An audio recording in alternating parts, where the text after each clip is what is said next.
If you just broke up with her and you're begging her to come back because you miss her, and you're pleading and you're begging and you're doing everything you can to show her by giving her flowers, writing letters, and she's still giving you the cold shoulder, it is probably the worst situation you're going to be in trying to get her back. Because number one, she does not want to have to do anything with you. She will never respect you. She will never appreciate the things that you're doing now because she said, "Where was this before?" And I'm pretty sure, more likely than not, you were missing some of those attributes before. That's no fault to yourself. That's just every relationship. We all get into relationships in these honeymoon phases where everything is working out, things are looking great, and somewhere along the way, we forget to do the relationship thing, which is nurture each other, support each other, put our phones down, have a conversation together across the table. No one does that. It's hard to maintain a relationship nowadays. But then when you realize how much you really miss that person because they filled a void or you just got used to them and they're finally gone, you think to yourself, well, when the hell else am I going to get something else? So you beg for that person to come back. That is probably the absolute worst thing you can do as a man, because that woman will never love you. She'll disrespect you. She'll treat you wrong, and she'll do everything she can to make you feel little because that's how you made her feel. And women think justifiably that if you made them feel that bad, once that reached that level of never coming back or no return, they will treat you like shit. It never fails. In any relationship or anybody that I've known, it never fails that a woman is going to treat you like shit once you beg for her to come back and she accepts you, because you're always going to be frowned upon. You're always going to be the beggar. And that's a problem with us men, because sometimes we get caught up in the world, we get caught up with our boys, or we get caught up with any situation that we're living in, that we forget to cater with the people that love us, especially the woman that's there by our side. Some instances, the woman has treated us bad, meaning they've cheated in a way of texting another guy, or they get comments from another guy online. The whole world's jacked up in this online situation. There's no rules or regulations once you enter a relationship. You ever notice that? Any new relationship you're in, everyone's too afraid to say, "Hey, can we stop the texting, or can we stop the dating sites, or can we stop? I know we met there, but when do you have those serious conversations where you sit down with someone and you actually talk about these circumstances so they don't become a problem? So later on, both of you are at dinner or both of you are chilling at the couch. One of you isn't getting a bunch of likes or messages from a certain person, so the other person feels insecure, or you might be even doing it and thinking you're getting away with it, but eventually it all catches up, right? All of these things, we need to have these serious conversations with our spouse about that before I enter a relationship. And I think we need to do a better job of communicating these things of what makes us feel insecure. If you feel insecure as certain things about your woman, that even though you met her online, you want her to cut it out when she's in a relationship, speak your mind.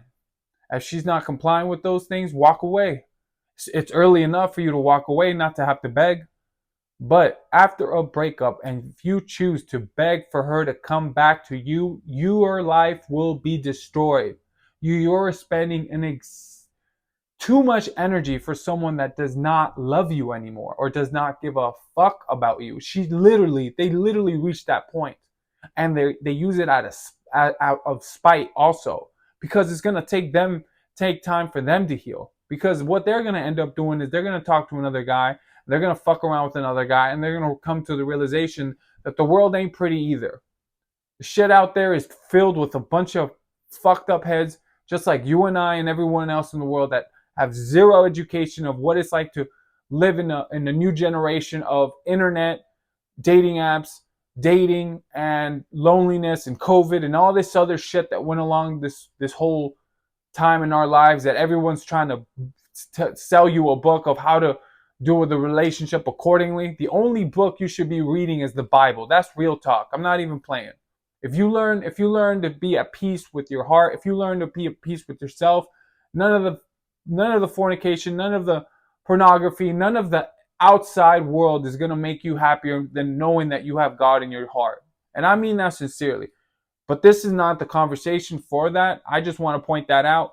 You find God, you ain't going to need any outside noise from the world. You're going to be at peace at heart. You're going to be at peace with every decision moving forward with your life, because you know you're doing the right thing for yourself, and you're doing it alongside with God. What that means to me, I'm living righteously. I'm living an honest. I'm living with an open heart. I'm not judging people. I'm not sitting there pointing the finger. This person has done this and this and that. I'm a sinner. Everyone sins. We're all working to get better, but some of us are trying to work to get better by our own experiences, not really learning. Saying, okay, I messed up here. Maybe if I try something here. But what if you mess up there? And what if you mess up here? Why not walk the path of God? Why not walk the path of straight? Why not walk the path where your heart isn't calloused and isn't filled with all this void and all this emptiness by the outside world, always trying to externalize love. I need love from this person. I need love from this car. I need love from here. I need love from these things. And I'm not trying to go out of a tangent. I'm just letting y'all know, if you learn to internalize the love that you have, that God has for you, the love that He has for you, and realize how beautiful you are, and realize that you are enough, that none of this outside noise is going to make you happy. As long as you have peace and the Holy Spirit inside your soul, I promise you things work out better for you. And that's what's happened to me. So she's not coming back, right? You're begging for her, and she's going to treat you like shit. That's how it works. And the more you beg, the more likely she's going to kick dirt in your face. But the only way to combat any of this is if you take yourself seriously and only worry about yourself. That means no texting her. That means no sending her messages on Instagram. That means not looking at her Instagram. That means not flirting with her. That means not hooking up with her later on and saying, okay, I can do this while I'm hooking up with another girl. That means letting go of her, period. But Jay, I really love her. Yeah, she don't fucking love you though, bro. She's using you. And this is my story. The girl I broke up with, and she didn't hurt me, she destroyed me. But in that destroy, I did not look for another woman to fill that gap, which I did in my 20s. Now I'm in my 30s. I wanted to find internal peace with my heart. I was struggling with fighting my flesh. I was struggling to fighting how I thought about things externally instead of internally. Not realizing I have control of my own body. I have control of my own decision making. I have control of how I want to live my life. All these things took a lot of time to figure that out. But through the grace of God and through the grace of just getting on my knees and looking up and saying, I surrender. I surrender to you, God, because I've been trying to do this the last 37 years of my life, and it has been shit. How do I get better? How do I get calmer? How do I find peace in my life? How do I find joy? And I have a daughter. That should be enough joy, you say. You have a 5-year-old daughter. How do you not find enough peace? Because when you're never satisfied with your own life and you're always looking for external sources to make you happy, that could be my spouse, that could be even my daughter. I can't find just love through my daughter. I have to find love within myself. I have to realize the value of what I bring to the table. What value do I bring to the table? Is part of the reason why I'm holding on to my ex is because without her, I add no value to the world? Because I don't have my partner, I don't feel valued? Is that what we're doing here? Well, then how do you build your value? Well, I got to figure out how to be a better man. Okay, good. That's a start. I got to figure out how to not lie. That's another good start. What about cheating? All those times I cheated on those girls and I thought I'd get away with it, but inside it made me feel like shit. Real talk. That's another good start. Simple tasks that make you better every single day are the tasks you take forward to help you grow. You, not everyone else. What makes you grow, right? What seeds can you plant in your head to help you on the next day of your life, on the next week of your life? Are you making progress? Sometimes you won't see it until maybe a year from now. Might even take you 5 years from now. But as long as you internalize this love of yourself to know that you can do more throughout the day and you can be better and not make the excuses by being on your phone, by blaming the world, by blaming your ex, by blaming everyone else, but really internalizing what's really going inside your heart, you'll never get better. My point that I'm trying to make is, when I broke up with her, when we broke up, I begged for her to come back, and it was the most devastating thing in my life. I'd write letters, and she said something to me where I was even willing to take her back. When she said this, she said, I'm having sex with someone else, but if you want a chance, I could still give you a chance, but I'm not promising you anything. And I said, sure. Because I wanted to desperately work out the situation that I had before. And looking at it now, in hindsight, of course, it's pathetic. But I don't see myself as pathetic. I saw it as a man that was completely damaged, completely lost in life, completely lost faith in God, but lost faith in himself, lost the motivation. I was a shell of myself. There's no confident man in that. There's no pride in that. I had no pride. What am I proud of? I haven't done anything. So once you reach that breaking point and you're in enough pain, use that tool. Use that tool to get you through the days. Use that tool to get you through the nights. Use that tool to better your life and the people around you. Don't let it go to waste. Don't let those emotions that are very heavy in your heart go to waste. Those emotions are there to catapult you to the next version of yourself.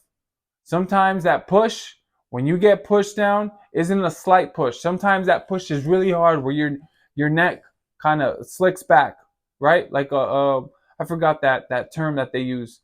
Like it's like it's like a rubber band or something. You know, your neck whiplash. Okay, so if your neck does the whiplash, it's painful. Your neck's gonna hurt. Sometimes you needed that push. Your heart's gonna hurt. And the worst pain in the world is the heart. We all know this. You would rather feel a kick to the face or a kick to the nose or a punch to the nuts because you know that goes away within an hour, 45 minutes or so. But that heart pain, that real pain that sticks to you, that could be a lifetime. That could be a lifetime if you allow it. It takes a while. It takes a little longer. The scabs are still there. They might heal, but the scabs are going to be there as a reminder of what you went through. Now, whether you want to use those scabs as a motivating thing to do something with your life, or you want to use those scabs to tell you this is the moment that crippled my entire life and this is why I am the way I am, not making more out of my life, it's up to you. But don't be a beggar thinking that she's going to come back. You got to let it go. You got to ignore her. You got to go cold turkey on her. I expect more out of you, man. I appreciate everything you are, man. I think you're all beautiful. I think you're all strong. I think you have the capability of doing tremendous, beautiful things. We outwork everybody. We outwork every woman in the planet. This is why there's like CEOs that are making $100,000 and above because they're out there grinding 12, 16 hours. They go home. They barely have time for the kids. That's a crazy life. But as a man, you are the man. You just got to act like it. You gotta act like it, and you gotta do the things that make you feel like a man. Don't do things that are easy. Don't do things that are shortcuts. Do things that are hard. Wake up earlier. Do the work. Do the works that you have to. Send the emails you have to. Be the guy that's accountable for everybody. All right. Anyways, I hope this. I know I went on a different tangent. I hope this helped out somebody out there in the world. Better yourselves. I want more out of you. I expect more out of you. I expect more out of me. There's a lot of shit going on in my life, but I don't let that bother me because I know I'm going to win. You're going to win too. But you got to put your fucking head down. Not worry about the pain. Okay? You're not alone in this. Every man can talk to you about this. But they use that as a motivating factor to get better, to become a better man, to become a better father, to become a better spouse. Use it to become better. Anyways, you guys can subscribe. Thank you so much for your time.